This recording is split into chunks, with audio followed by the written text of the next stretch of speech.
Hello and welcome everyone to the SGA Sustainability Town Hall. If you don't know me, my name is Corinne Rockefeller. I'm a parliamentarian in SGA and I'll be hosting the event tonight. I just want to start off by thanking you all for joining us, and a huge thank you to our panelists and our moderator for taking time to be here and answering questions about sustainability on campus. I know we all have to adjust to the digital formats because of the pandemic, but I'm just so glad that we could still have this event, even if it is digital, because it's so important to have this discussion. Just to give you a little bit of background, SGA has had numerous town halls throughout the year on various topics, and we are committed to doing town halls that we feel need to be addressed, the topics do, because we want to hear students, faculty, administration, what be it, their concerns and comments on the topic, so we can take that input and advocate for change or create change on campus to the best of our ability. So I highly encourage you all to ask questions during the event. To do so, there's a Slido link. If you can't see it, I'm not sure if participants who are just entering can see it. I'll resend it again. But enter that code, ask your questions throughout the event. We do have some pre-submitted questions that the panelists will be asked with a mixture of whatever is asked on the Slido. So our moderator will do the best she can to get to your question. So without further ado, let's start with introductions from the panelists and then our moderator. Dr. Thomas, would you like to go first? Sure. Hi, everyone. Thank you so much for the invitation to be here with you guys tonight. Sustainability is a topic that is near and dear to my heart, and I am faculty in the Park Resource Management program. I'm also the regional director for the Pennsylvania Association of Environmental Education Southwest region in the state of Pennsylvania. I teach classes in sustainability foundations, environmental education and interpretation, wildlife and wildland field methods and management, and environmental issues at the graduate level for park resource management and environmental education students. So in terms of my interest in this issue, I'm speaking from the perspective of an environmental education scholar. So I'm coming at this conversation with a lot of information on how we can best motivate people to change their behavior, and some of the social science that helps us understand the very complicated path toward behavior change, and thinking about what that looks like for us at Slippery Rock, for students and faculty and staff as a part of our campus community. Whoever would like to go next. Sure, I'll go. I'm Julie. I am a professor at Slippery Rock University in the Department of Geography, Geology, and the Environment. And my specialty is atmospheric chemistry, and that really has brought me to work in the field of climate science. So I do a lot of work on understanding how the atmosphere has been changing chemically, and more recently looking at how that is impacting the movement and flow of the atmosphere, particularly the jet stream. In terms of classes that I focus on at the university, I teach all the atmospheric classes, so air quality, air pollution meteorology. I teach the introduction to meteorology, surviving natural disasters, which is a course I love teaching. And then, of course, I teach the climate courses, so Earth's Changing Climate, which is a course offered at the upper level.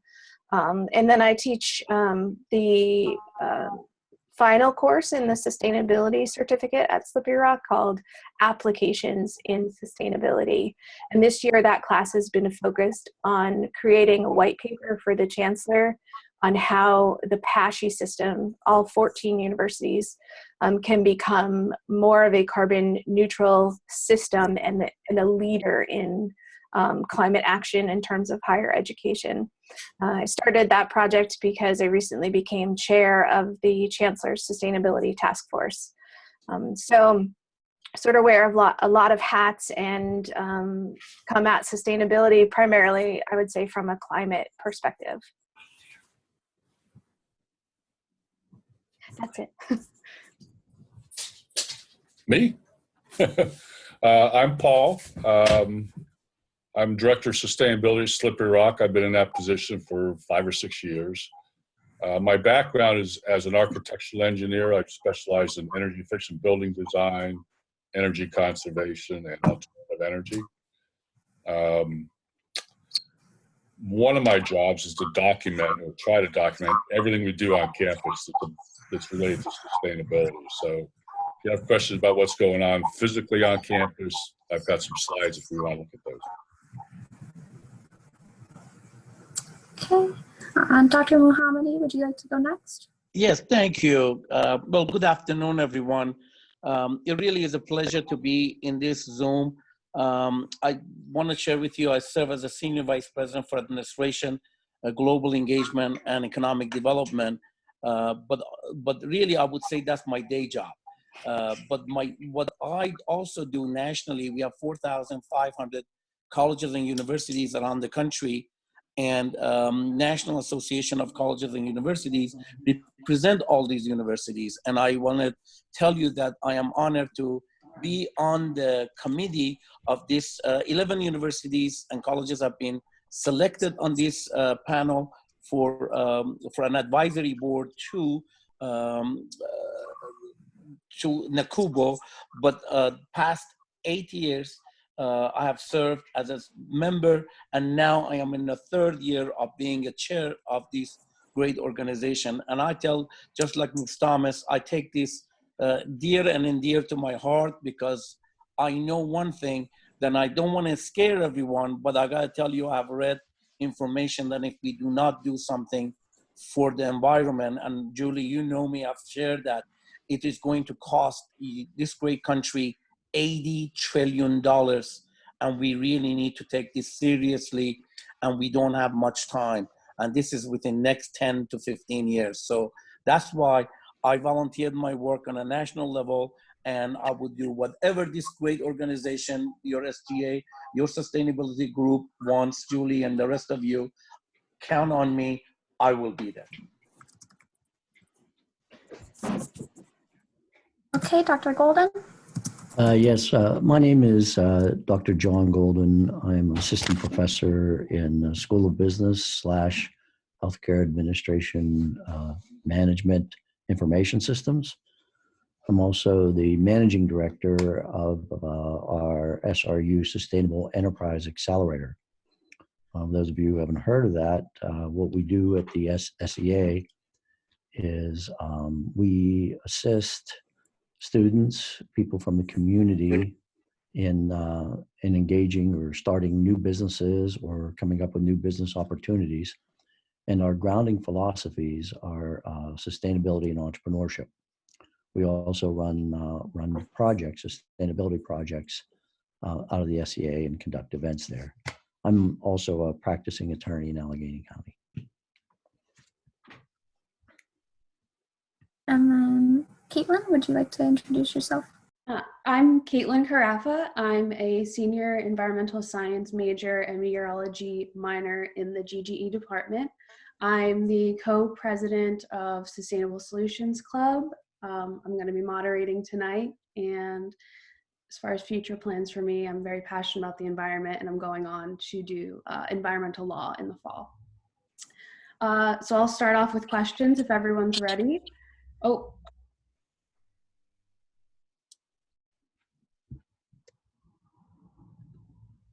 You're muted. Thank you. Sorry. I'll probably do that a few more times throughout the event.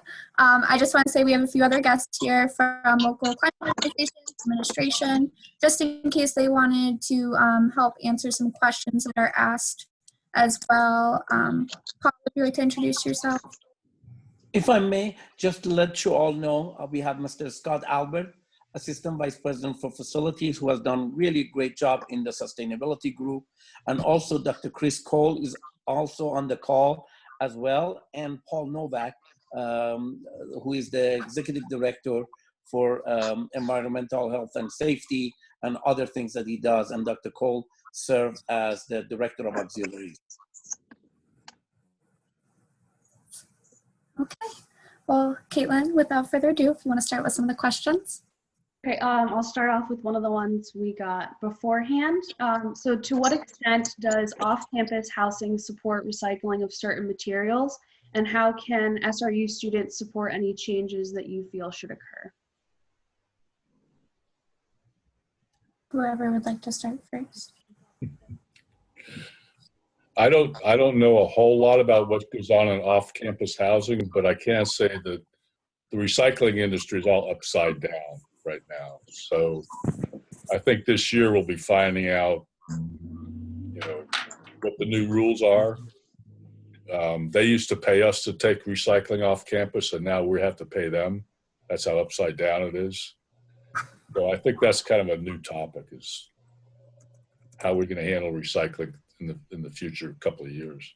And if I may add to that, what Paul just mentioned, for about 2-3 years that we were able to do recycling for off-campus, we had miles.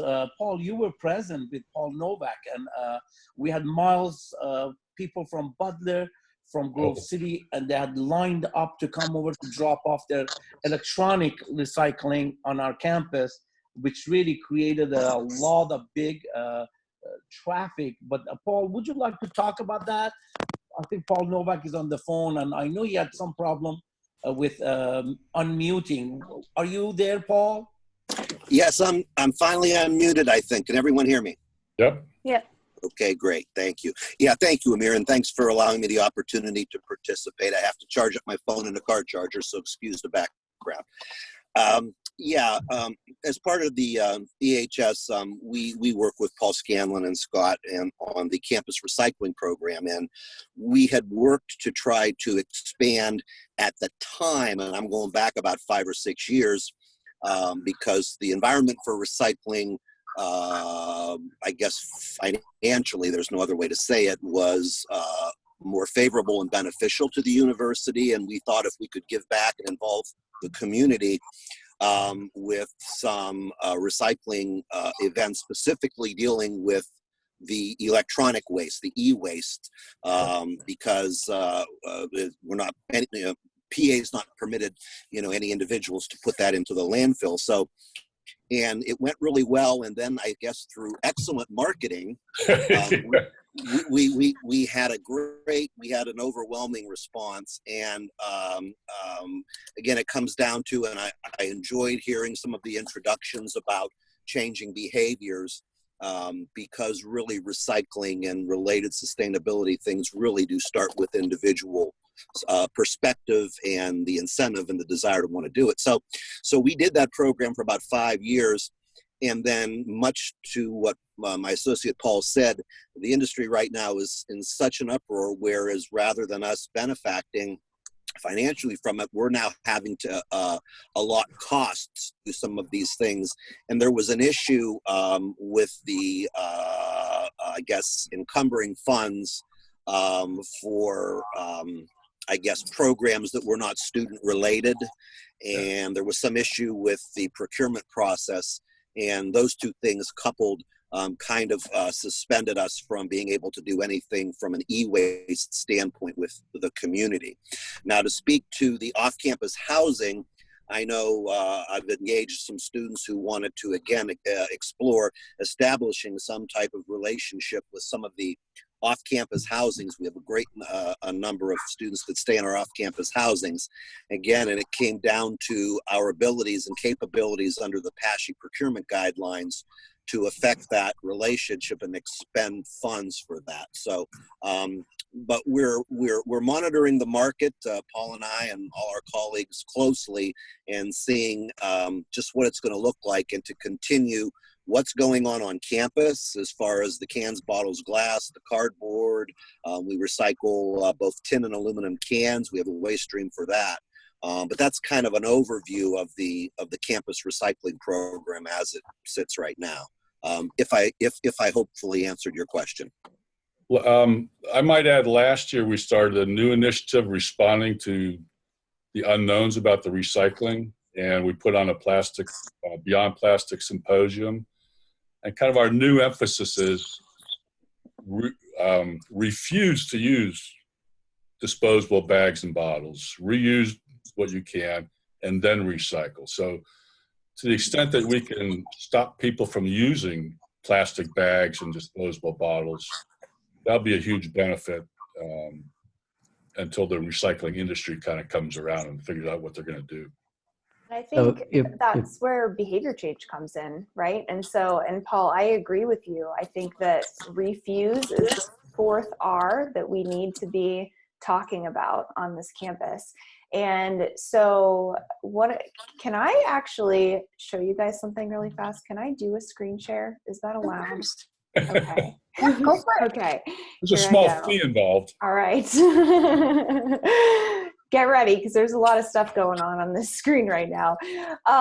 So in terms of behavior change, this is a model that I really like. It comes from an organization called Rare Pride, and they do a lot of work with endangered species and biodiversity conservation. And the piece that I want to point out to you as an SRU community is the piece that's right in the middle. That's the barrier removal piece. So when we think about getting people to change their behavior in a way that leads to some type of pro-environmental outcome, we have to have a better understanding of what the barriers to that behavior change are. And in the case of recycling behavior, this has come up with conversations that I've had with students over the last few years. So think about water bottles, right? And so students that live in the dorms, and this is likely true for students that live off campus too, the water in Slippery Rock does not taste good. So if you try to drink the water coming out of your tap, it's not a good time, right? And so those students are then going to the store, purchasing cases of throwaway recyclable plastic water bottles because there's a barrier of water not tasting good, right? So what would happen if we started to follow this issue upstream and think about how to best remove that barrier so that people could drink the water either coming out of their tap or through a water bottle filling station or whatever. But the other thing that I wanted to mention in terms of recycling, yes, it's important. So don't misunderstand. We should be recycling. It's definitely something that we should be focusing on. But in terms of the overall impact of recycling when it comes to making a difference for the climate, it's really pretty low on the list, right? And so if we can get people to stop using single-use plastics and single-use glass bottles, then that might make a dent. But in terms of where we focus our efforts as a campus community, I think that we should be focusing on things that are going to give us the biggest return on investment, right? And so recycling, unfortunately, just isn't it. It can be a good way for people to get involved in practicing sustainability behaviors, but there are other more meaningful things that we should really be encouraging folks to do. So if I may hit this issue a little more head on here. So from what I learned, and I don't know a lot about the off-campus housing recycling, but we recycle on campus. But I've had students, my interns at the SCA, complain to me that some of the apartment buildings that they live in, they are not recycling. They don't provide for recycling bins. And maybe that's where the question's focused. And so what this comes down to is might depend on whether the apartment is in the township or whether it's in the borough. So state law requires municipalities to recycle for residences. And they don't, I don't think they consider these multi-unit apartment complexes as residences. So this is up to the commercial apartment building whether they're going to recycle or not. And so many students have complained that they do not have even the opportunity to recycle at their apartments, that they bring their recycling actually on the campus.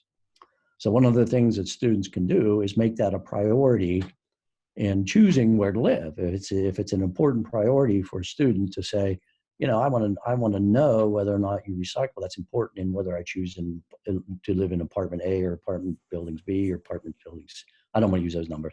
Whether I want to live in the Smith apartments, the Jones apartments, or the any other apartments.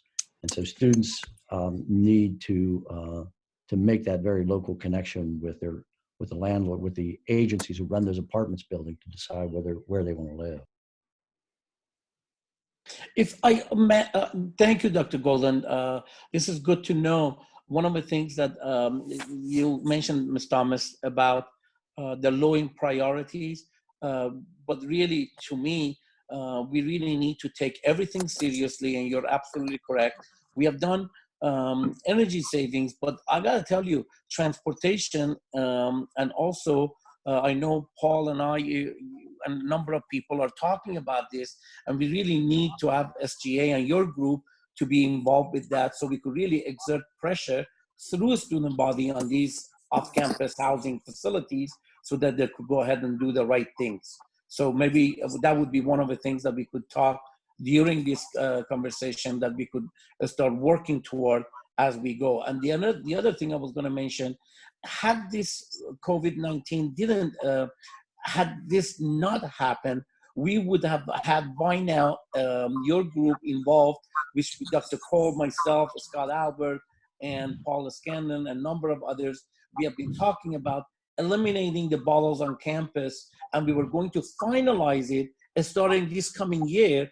And Dr. Berry has been really pushing for that, so we don't utilize the bottles in the different vendings and everywhere else. So we want to make sure that you are also having it on the radar.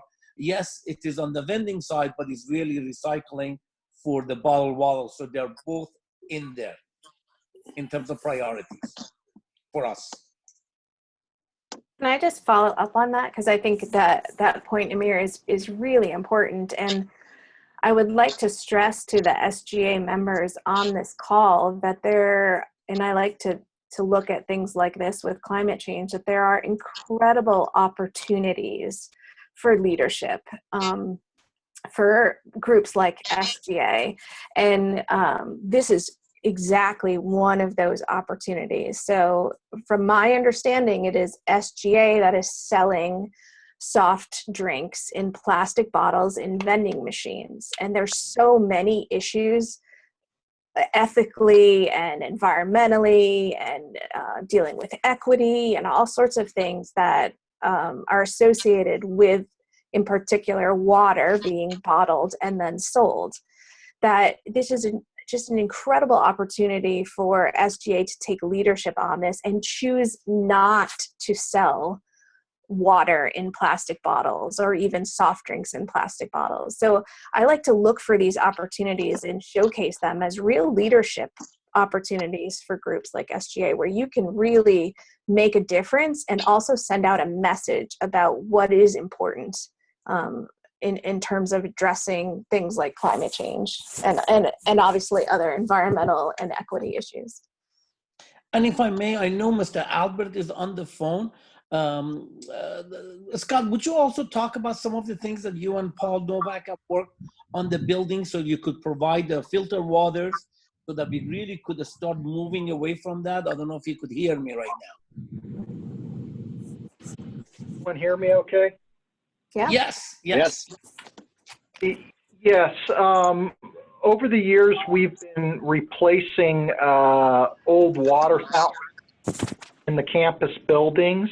We're almost to the point where we have at least one bottle filling station in every building on campus. Each time we do major renovations, we pull out the old water fountains and add bottle filling stations. All of the water fountains in the residence halls have been replaced at this time with bottle filling stations as well. They do make a major difference. We've also gone around and wherever possible where there's room inside the regular water fountains, we've added taste filters to help with the taste as well.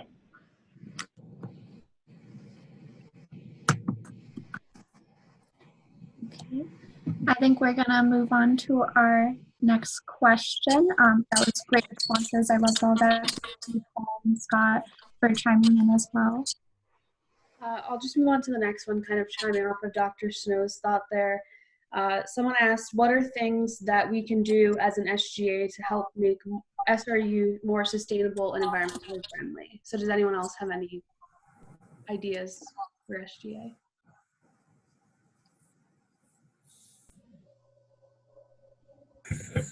I have one idea. There's a lot of things SGA can do.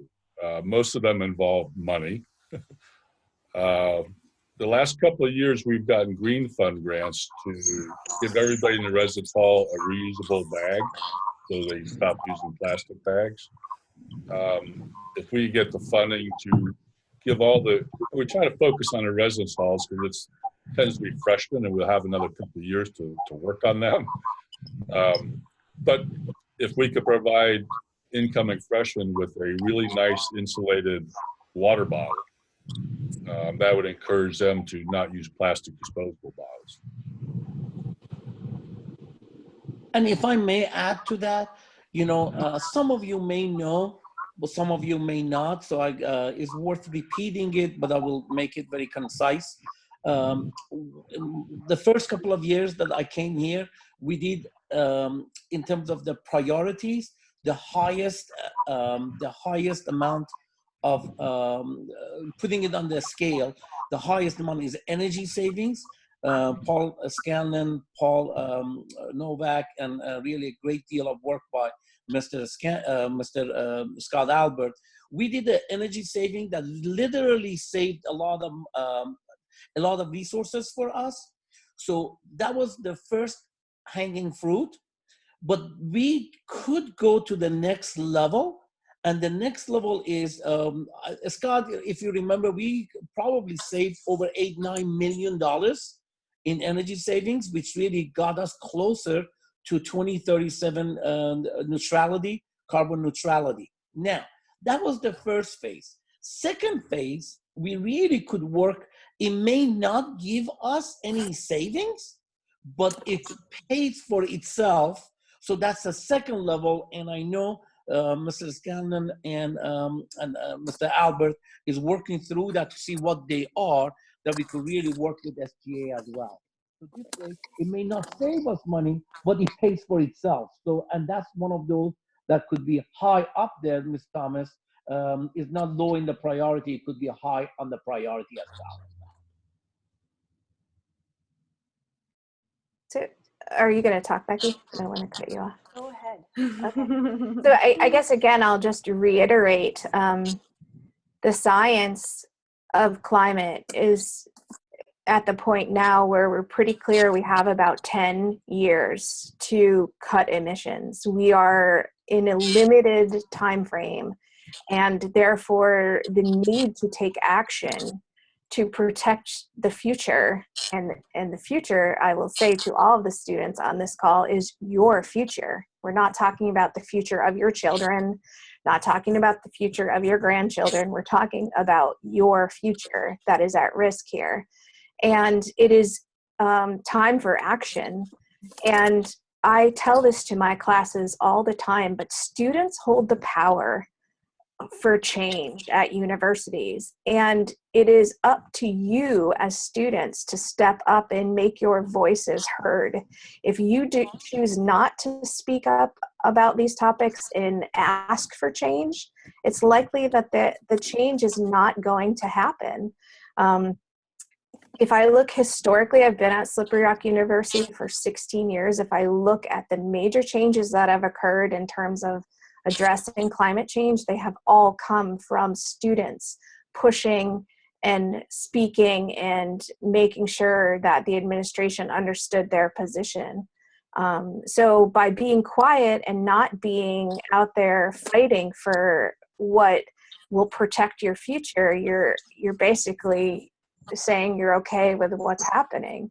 So I guess I would strongly encourage students to look at all aspects of sustainability, but particularly those associated with climate, because we have such a small and short window to address the issue, and start organizing yourselves in a way that you can actually create change and get what you need to have a healthy future on this planet.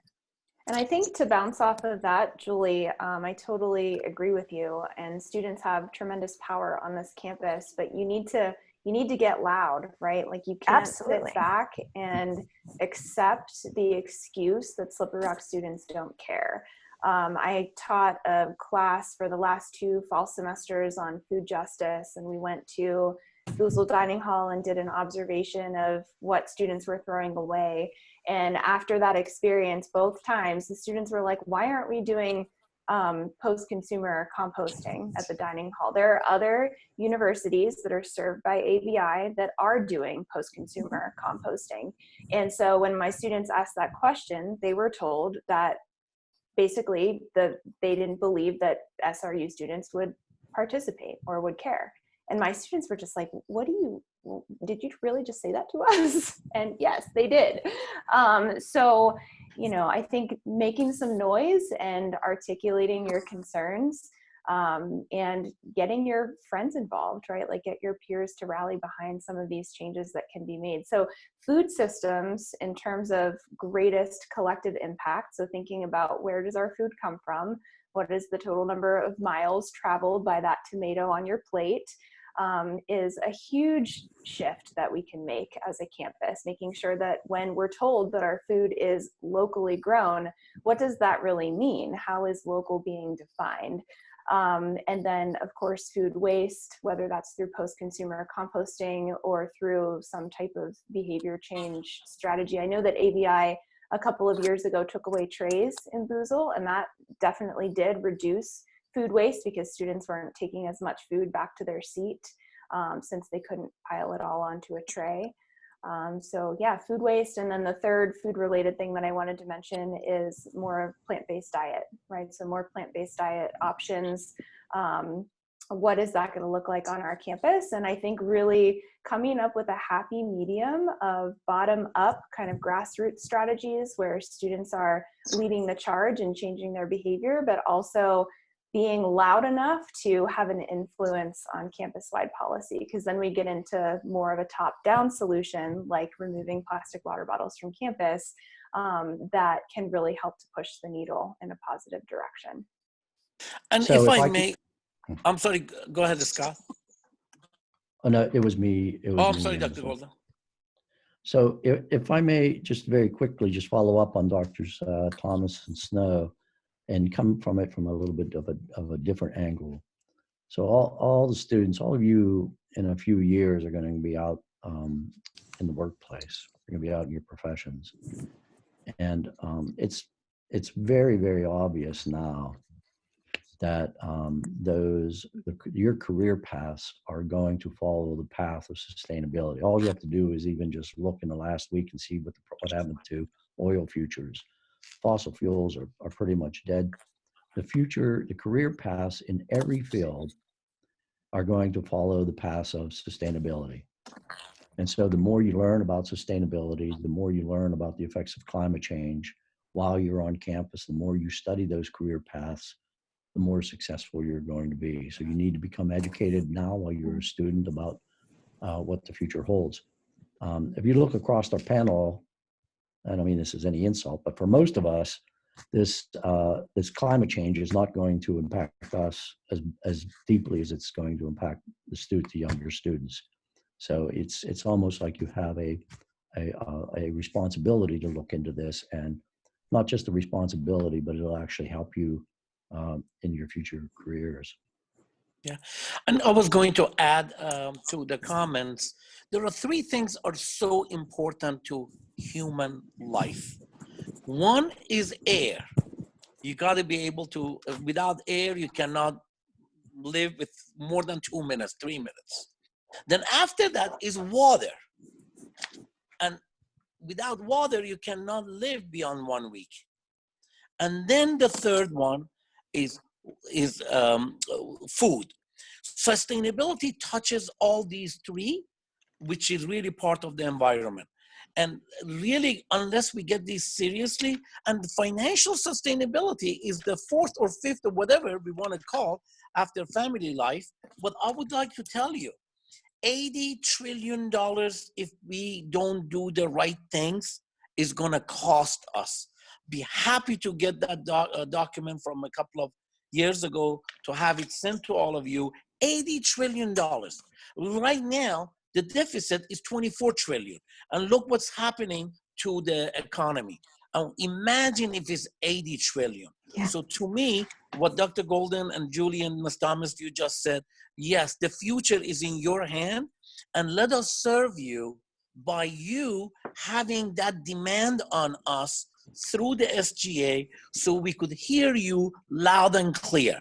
Mm-hmm. Now, there are some, believe me, I know, and Julie, you know, there are some climate deniers. And I gotta tell you, they will be louder if we don't make your voice to be heard at the right place, right time, so softly that their loud voices could not be heard. Is your voice that counts more.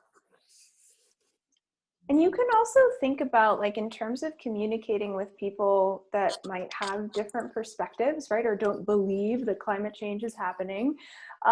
Maybe those communications and those conversations don't need to be about climate change, right? Can we get our campus to rally around personal health and eating a plant-based diet being better for your personal health? So maybe there are certain areas where climate change doesn't even need to be a part of the conversation outright, but you've got it in your back pocket as your motivation for why you're trying to create that change.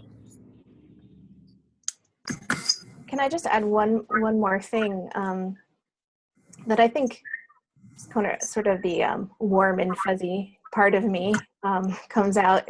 I think it's really important for students to be thinking about, especially in positions like the SGA, to be thinking about how to create more community on campus.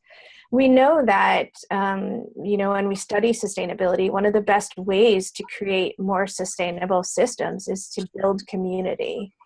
And through community is how we're going to solve these problems. And so I'd love to see, you know, SGA working on building more community across the entire student body as a way to help solve these problems. So I guess let me give you an example of what I'm thinking. Climate change is really something that's going to exacerbate issues that we already face. So for instance, we know at Slippery Rock, there's, and Becky has studied this, of food insecurity. We know that as climate continues to change, that's going to force food insecurity to increase. There's going to be more people that are struggling to get food that is, you know, food that is useful to a human, that increases their ability to study, that allows them to feel secure and attend classes and not be tired or have to drop out. So there are issues of equity that are going to be enhanced because of climate change. And I really would love to see the community of students be strong enough that you identify each other when you're struggling with things like this, and that you have a system that's in place to show compassion and caring for each other, because you're facing an extremely uncertain world ahead of you. And building that community and putting those things in place so that you're there for each other, I think is going to be absolutely critical. That's the warmest. You know, since since AVI came up a couple of times, Dr. Cole is on the phone as well. So I want to let you know that by working with the Scott Albert, Paul Scanlon, and Dr. Cole, we are working with AVI so that we are putting a major component into the RFP for the food service that really major vendors, when they apply beyond next year, we're going to have AVI, and then they're going to be part of the partnership, or whomever wins this contract after the RFP responses. Dr. Cole, would you like to talk a couple of minutes about what we have done so far? And you might want to let this great group know about the food insecurity and some of the things that we have done with the RFP process. Okay, so AVI is our contracted food service provider. We have been in conversation with them about this coming year at the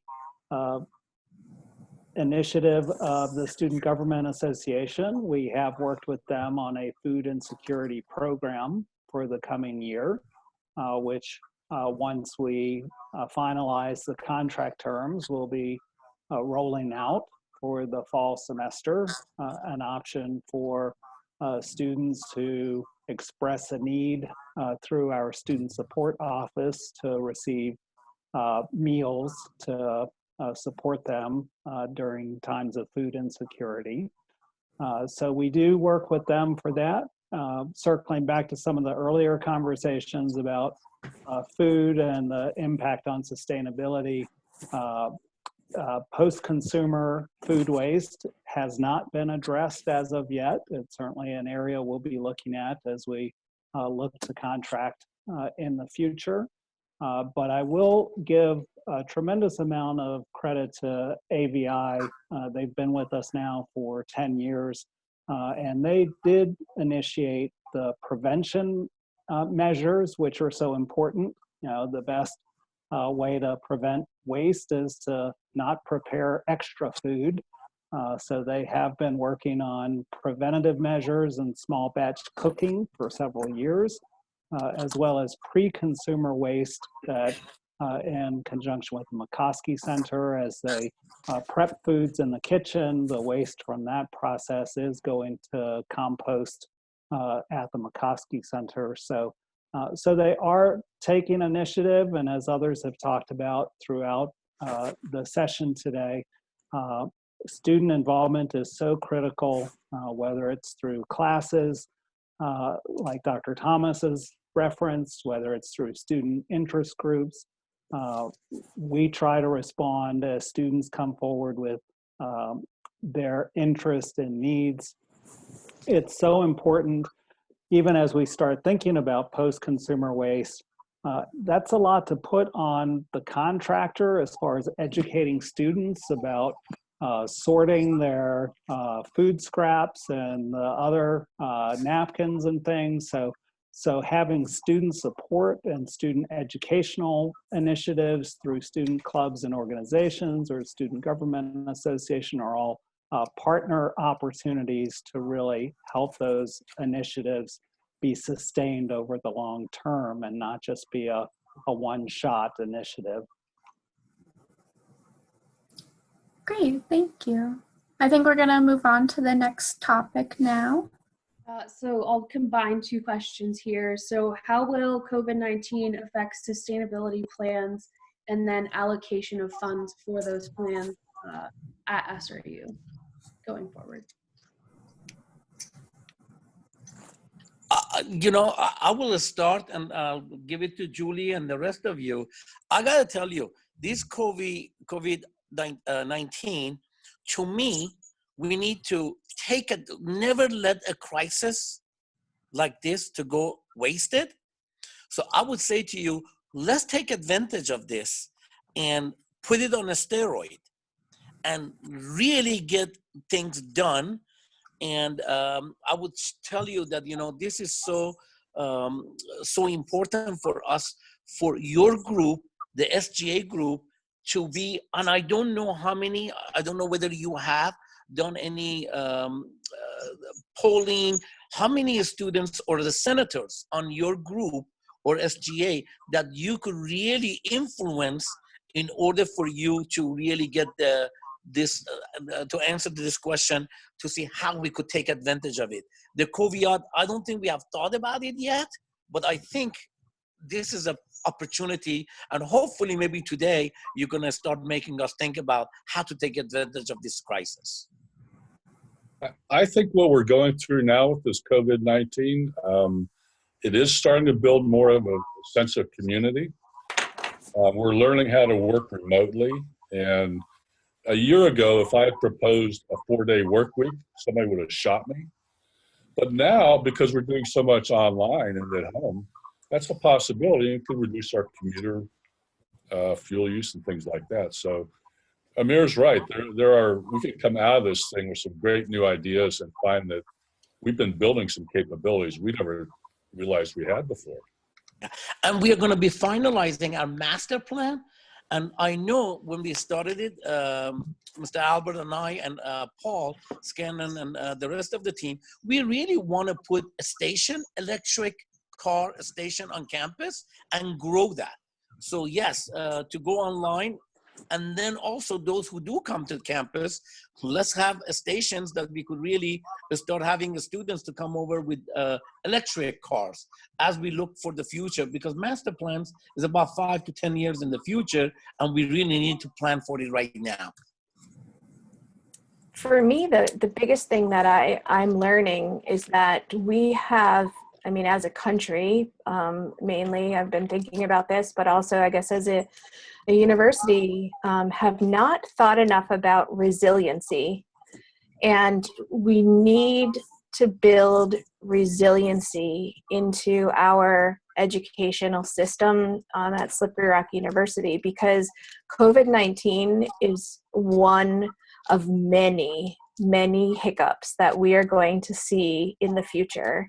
The majority of the hiccups are going to be climate related. They'll be anywhere from severe weather to food issues, to water issues, to economic collapse. I mean, I don't want to go into all the horrible avenues that we're going to experience suffering, but we need to build the resiliency into the system now so that we aren't facing what we have going on today with COVID-19, which is this, oh my God, panic. We are not prepared for this at all.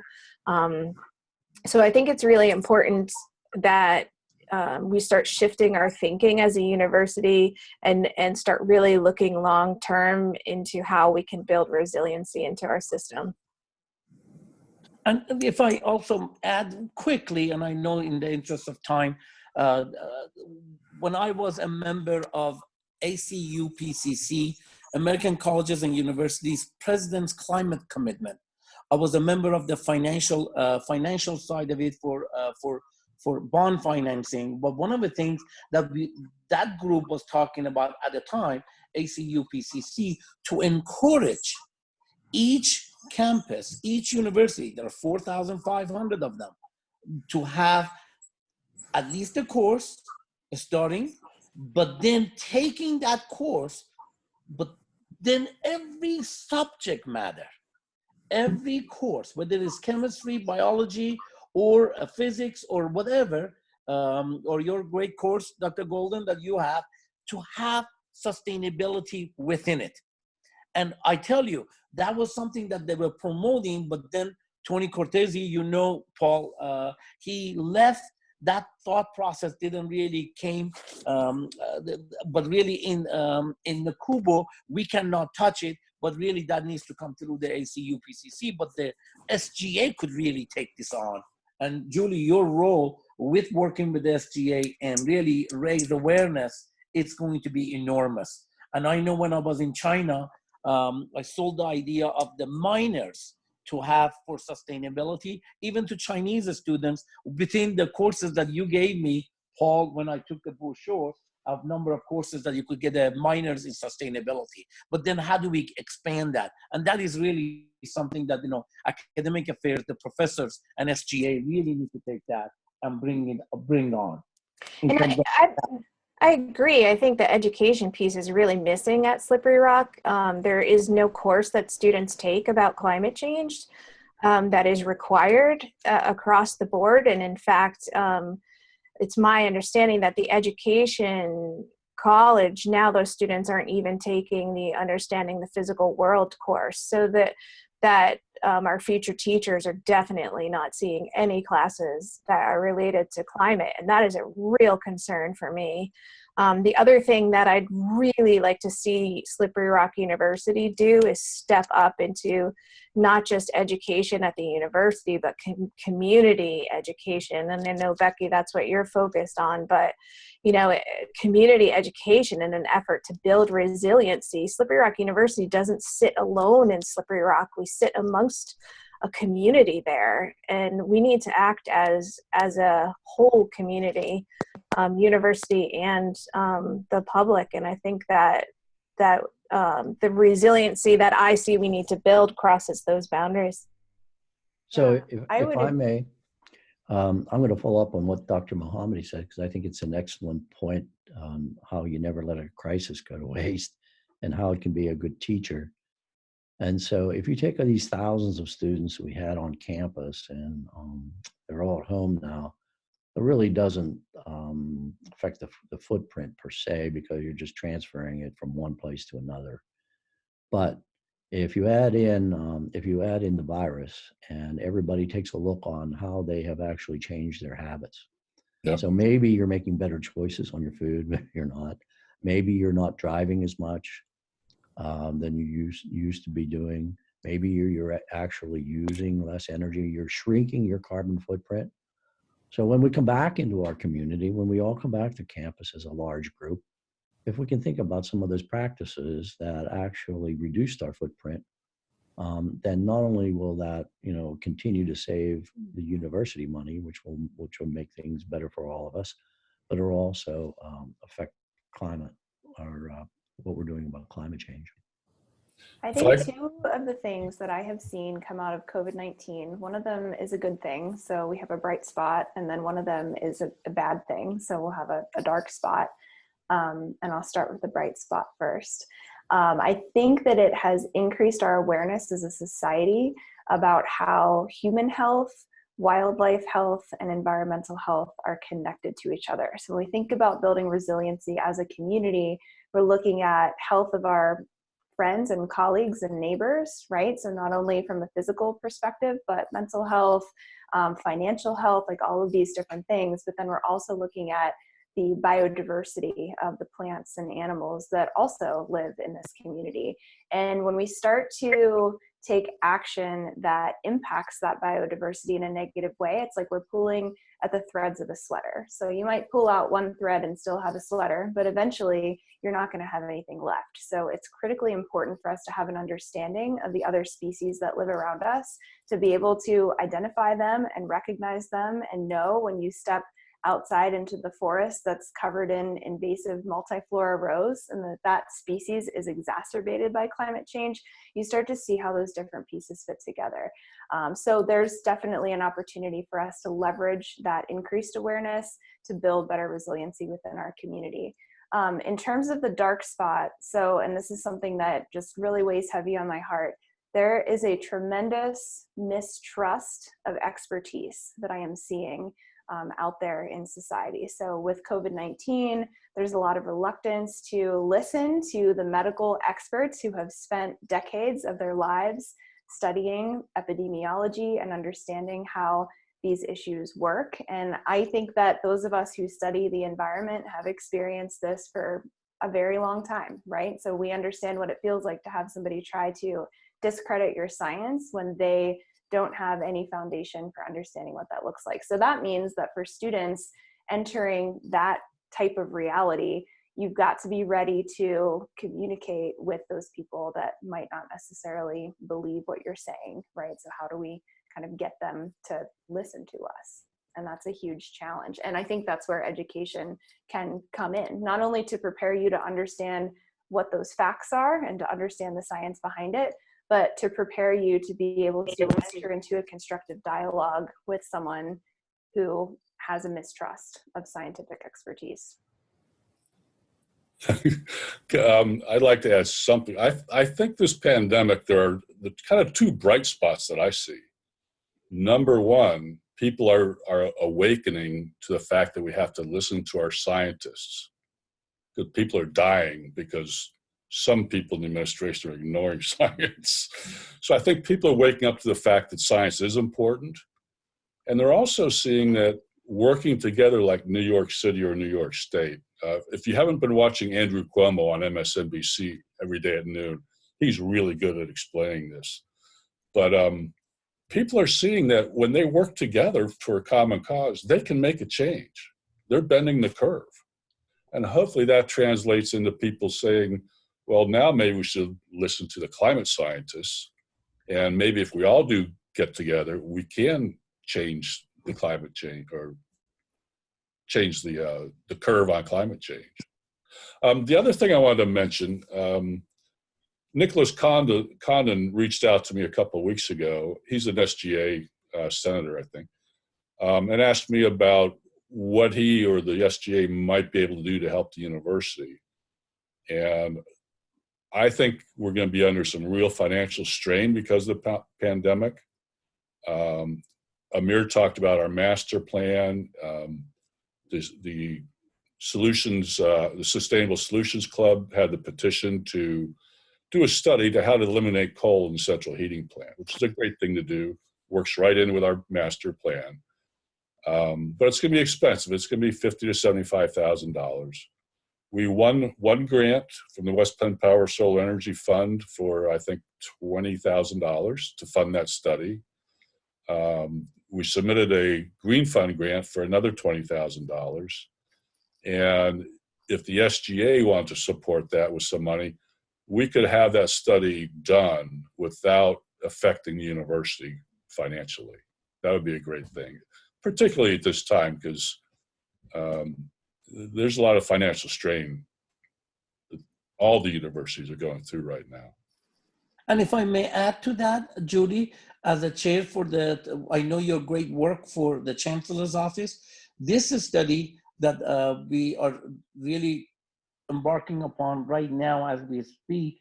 And if SGA really supports it, this could really go across to other campuses as well, to your great work that you could do for the Chancellor in promoting that. So really, this is one of the things that, SGA could step up, and your sustainability group could really work with them and really connect all these dots so that we could really get that going. We are one of the very few campuses on nationally that we still are utilizing coal because it's very inexpensive.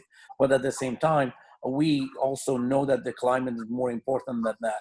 But then we do not, Mr. Albert and I, do not have any legal remedy. But then if this study is done and we could do it, then we have a way to go forward, and it's not going to cost the students that much. It's only $25,000, and the study is about $75,000. And I know Paul Scanlon has worked with a study close to what was the university out west, the Ivy League that you were working? Stanford University, who's gone through a very similar study. Very similar. So we want to take advantage, and then Julie, you could actually take advantage, and through Mr. Albert, we could also take it to the PASHI system and have the system vice chancellor to take advantage of it as well. Absolutely. Absolutely. Yeah, I think, again, I'm looking for, opportunities everywhere possible to show that PASHI is a leader in the fight against climate change. So I think it has, sorry. Go ahead, John. Oh, okay. So I didn't know if you were done, Julia. Yeah. So if I could add just one other item from about what we might learn from the COVID-19, and that is, so Dr. Mohammadi mentioned, or I know it was Dr. Thomas mentioned about how, we become skeptical scientists now. And that is, or some people have, not we. And so that's just the latest edition. We've been told, don't trust the media, don't trust politicians, don't trust government, don't trust lawyers, now we're adding, don't trust epidemiologists, don't trust science. And so it's very difficult, for people to determine what's the truth. That's why it's so important to stay in school and to learn discerning critical thinking. Now, if I would have told you back in January that a couple months from now, you'll be sitting at home instead of taking classes, you'll be sitting home taking classes online, that all the restaurants and bars and businesses would be closed, and that there'd be about 30 million people filing for unemployment, you would have said I was crazy. But that's just how fast this happened. And if it's instructive at all, it could mean that issues surrounding climate change can happen in a similar fashion. And I think it can open up many people's eyes to the fact that for the first time in probably 100 years, or at least since the Great Depression or maybe World War II, that there actually are global forces, global things that affect us globally that will have an effect on us personally. Most Americans don't believe that. Even the ones who believe in climate change, from an academic perspective, will say, oh yeah, that exists, but I have enough water, I have enough air, my air is clean, I got enough to eat, I'm healthy. All of a sudden now we've seen an example of how something can happen globally that'll force you to stay home or make you lose your job or worry about your future. I think too for students, Dr. Golden, bouncing off of that point and connecting to something that Dr. Snow mentioned earlier, if you can make sure that you understand how COVID-19 is connected to climate change and communicate that up the chain to administration at SRU, that you have that understanding of those intersections. I remember when the chancellor came and did the open forum on campus, I guess this was, I don't know, was it last spring that he was on campus and did the open forum? And he made a comment about, and Julie, I think it might've been one of your students that asked a question. It was Caitlin. Climate change. Right there. And my jaw hit the floor with his response, because it clearly illustrated that he didn't understand how climate change was connected to social justice, because he's talking in one breath about how we need to come together as a Apache system, we need to focus on social justice issues, equity and inclusion issues, and then, oh, climate change is over here, right? So if we can help to connect those dots between climate change and some of the other issues that are salient in our society, I think it's going to help to amplify that message a little bit. I saw in one of his blogs, he actually used the term, the fact that some of the schools in the system had real enrollment problems and were just ignoring it, and it had gone on too long. There's a direct analogy with climate change. Now, we've known that's going to be a problem for a long time, but we've kicked the can down the road. And so we'd like to use his language to get him convinced that climate change is a problem we've all ignored for way too long. It's time to act.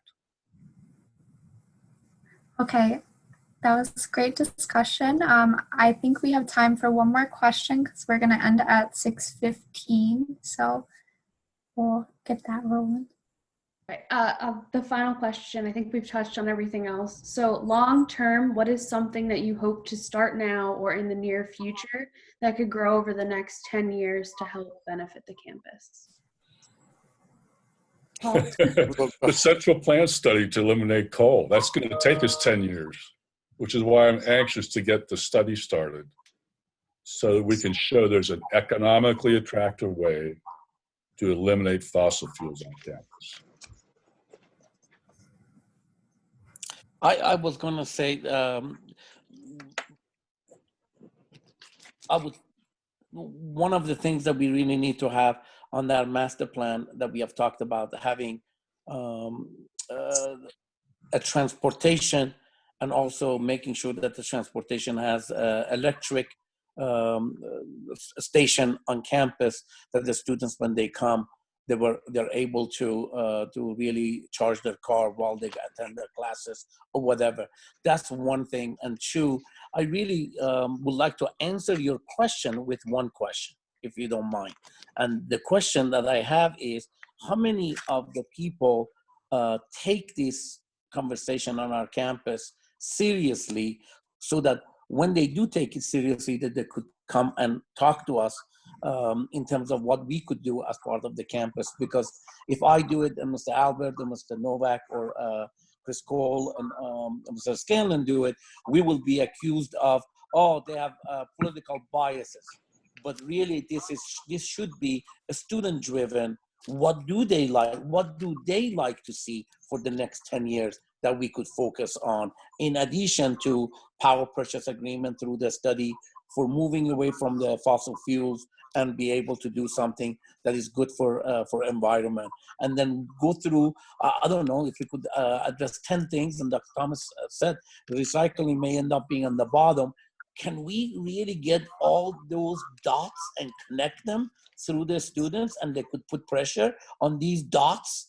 Because each dot by itself is not going to be powerful enough, but unless we make a really nice circle for all these dots and connect them together, so that you could put pressure through the student body. But I gotta tell you, university financially cannot do all of these things, and that's why SGA can. And you do have some resources that you could come forward with those resources to help us do that. I would say, oh, go ahead, John. one specific project that we have at the SCA, and Mr. Scanlon has been working with the interns on this, is called a Green Leaves Project. And it is an assessment of sustainability practices that we hope that every department, both administrative department and academic departments, can take. And it's an instrument that we borrowed and modified from Harvard University, where we could go into each department and outline specific areas where each department, whether academic or administrative, can become more sustainable. And then if they actually incorporate those changes, we'll award them a green leaf, and it'll become a source of pride. You can earn more than one green leaf. We run this out in beta with a couple departments. A library, for example, has been doing a couple. Paul, you can add more to this after I'm done.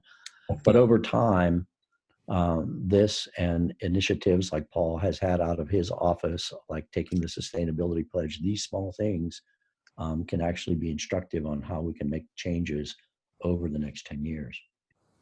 Yeah, the program John's talking about is a great way to spread awareness of sustainability and to teach sustainable lifestyles on campus, because part of it involves the green team in a certain department getting 75% of the faculty, for example, to agree to do an action. So it's a way of spreading awareness and training people into how easy it is to do some of these things. The library did a great job, I thought. I would say that for me, I'm sort of doing more of what Amir is talking about, and that is connecting the dots. I'm really trying to look at how all of these things, equity, social mobility, food injustice, social justice, climate change, how all of these are connected, and look for opportunities that Slippery Rock can lead on making change that addresses all of these at the same time. I think it is in the best interest of the university in terms of our ability to survive, as we know, incoming numbers of students are going to be going down. We know we're going to be fighting harder and harder to get students to come to our particular university. I think it's in our best interest to be a leader and out front on a lot of these issues that are going to be, real sort of defining issues for the generations that we're seeing coming in. I have a 14-year-old, and I can tell you already that she will not be attending a university unless that university is very clearly leading on these climate and social justice issues. And I would imagine that she is not alone.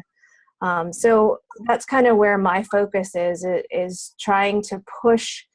And I am pushing. I'm getting in a little trouble now and again, but I am really pushing the administration and the chancellor's office to try to get them to take leadership in this. To me, if you choose not to be a leader at this time, you're missing a huge opportunity to stand out. And that's what I'm doing.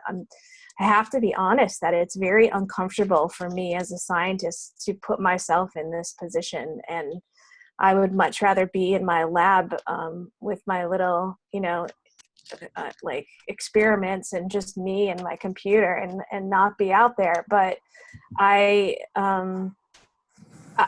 feel completely obligated as a human to be out there fighting for change and trying to convince people that have the ability to create change to do that. And so that's what I've been working on, and I welcome all students at SRU to join me in that effort.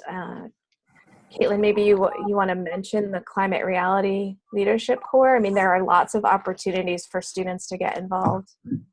Yeah, so the Climate Reality Leadership Corps, it's a group on campus focused towards climate change and attacking that climate change and how to approach it from an administrative standpoint. So we have like a correspondent nationally, and she goes through this whole plan of, how to talk and work at these sustainable initiatives from looking at it at a financial standpoint, but also from, a standpoint of getting things done. It's a sub-segment under the Sustainable Solutions Club on campus. So if you're interested in getting involved in something like that, definitely talk to Corey or myself. One last comment that's not going to take more than 30 seconds. Julie just mentioned, and you just said the same thing, Caitlin, from the other angle, that I got to tell you, I leave you with one quote from Benjamin Franklin. Tell me I would forget, teach me I may remember, and involve me and I will learn. I really do think we need to involve the campus through SGA, and through that involvement, I think we could do the right things and connecting all the dots. Mm-hmm. I think from my perspective, I'm going to be that person. So what was the question again that we're answering? Long term, what is something that you hope to start now or in the near future that could grow over the next 10 years to help benefit the campus? Awesome. So I think about Slippery Rock University as being a piece of the puzzle in Western Pennsylvania when we think about our regional landscape, our regional food system. And I would really like to see us become a leader in creating a more resilient and robust food system. I think that there's tremendous opportunity in Western Pennsylvania. We have productive agricultural lands all around us, including on our very own campus. So there is an opportunity for us to leverage some of those food system kinds of changes that can also engage the community in a positive way, that can help to contribute to that resiliency moving forward. Can I just say one last thing? Yes. And I am going to move that a little closer. We lost Bruce. I think Bruce Cooper is gone, but Becky is still on with us. I don't know if she can unmute herself and talk, but just quickly, there are lots of opportunities for people to get involved politically. And if you were thinking of a good time to use your right to become politically involved and vote, there is no better time than this. And maybe, Paul, you want to comment on that because you sent out that thing. Vote like your lives depend on it. And I see Miss Becky, I see unmuted. I am. So what is it that you want me to talk about, Julie? That we have a Citizens Climate Lobby chapter that is regional, and Bruce Cooper, who was on the call previously, is our coordinator for that chapter. Citizens Climate Lobby encourages people to be involved with legislators, to actually develop close relationships and to promote policies at the national level that will address climate change. Our policy that we are looking at right now that we think will go a long way towards reducing carbon is a carbon fee and dividend proposal that will actually put a price on carbon. The money that is collected from those who are producing carbon will be put into a fund so that every American gets a dividend, and that dividend will be available to person to offset any increased costs or to provide incentives to be more renewable, to lower their own carbon footprint. And so the political activism is very much a part of the solution to climate change, I believe. And that starts with, even if you don't want to contact legislators, voting. And we need to vote in favor of the climate. We need to vote in favor of the environment. We need to vote in favor of a system that addresses all of those inequities and all of those intersectionalities so that we can create community and so that we can really create a better place. In terms of voting, you can request a mail-in ballot for the upcoming election. When I lived in Colorado, I voted by mail all the time, and it's a beautiful thing. It's like a take-home exam. Yeah. So you can sit there with your ballot in front of you, and you can do some research on all those candidates, and you're not faced with maybe you did research on a couple of them and you show up at the poll and you're like, oh, I don't know anything about these other ones. And so you're not able to be an informed voter when that happens. So mail-in ballots are awesome. Highly recommend. You can sign up online, and June 2nd is our voting date. Thank you. And I should stress that voting in local elections is just as important, if not more important, than voting in the federal election. So please, please exercise your right to vote and vote for things that will make your future better. Okay. I'm done with that. A great way to end the Sustainability Town Hall. I just want to leave off with one more thing before people start leaving.